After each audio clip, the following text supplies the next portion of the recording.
we realize that the main question for us at this point is, can we copyright a dance move? It feels like kind of an obvious question, but it isn't.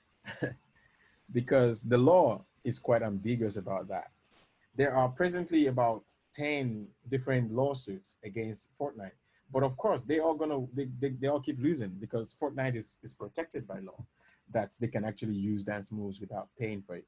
And for us, we are asking this very difficult question, that can we at this point of our advancement create technologies that can really help us solve this problem of appropriation? Because as we know it, the ethics of intellectual property has been broken by the internet of virality. And the big one for us is that, especially in the United States at the moment, there's this question of diversity, equity, inclusion that is going on. And I find it quite funny that we are still talking about wealth redistribution.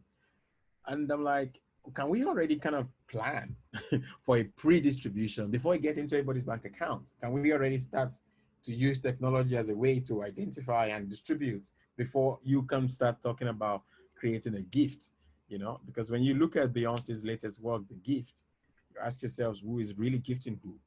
Because at the end of the day, the bottom line for all of that is that who is getting more wealthier is Disney and Beyonce.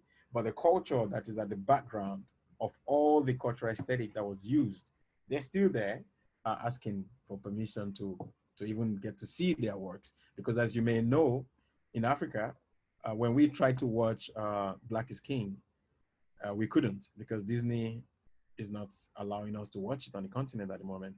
So for me, all of this is quite important at this point of our development as a unit of humanity. Then we are coming up with Atunda, which is a project that Oshubi already mentioned. Atunda will harvest a big amount of dance moves, and we turn dance into data, into protocols that create unique movement fingerprints for dances. And the purpose of this is to create new economic opportunity for creators of value.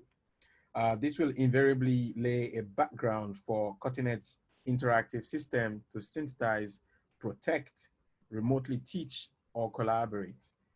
Furthermore, Atunda will revolutionize kinesthetic learning and transmission in the age of AI, blockchains, machine learning, and data security.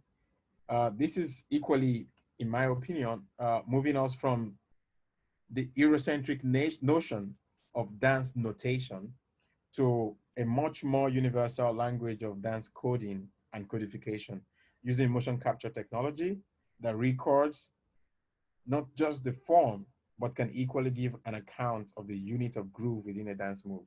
And of course, this would be of great importance to all the world's cultures that have been left in the margins in the history of dance, which, as we know, is very, very Eurocentric oriented. The tool that Atunda proposes, that dance can be data, at the moment that AI is starting to dawn as a tool for the way that society may start to reorganize itself, that dance could be data, and data can be codified, and code can be IP, and IP can be paid for. What that, I mean, if you just think about all of the dancers that made Michael Jackson, the dancers that made Broadway, all the Harlem dancers that Broadway dancers would go from downtown New York to Harlem to learn the latest moves that were coming off of the streets, the generations of street dancers that powered the aesthetics of popular culture and the billion-dollar bank accounts of pop culture and entertainment. And to think that you could potentially create a tool that could pre-distribute wealth back to the pockets of the movers who actually make it. It's huge.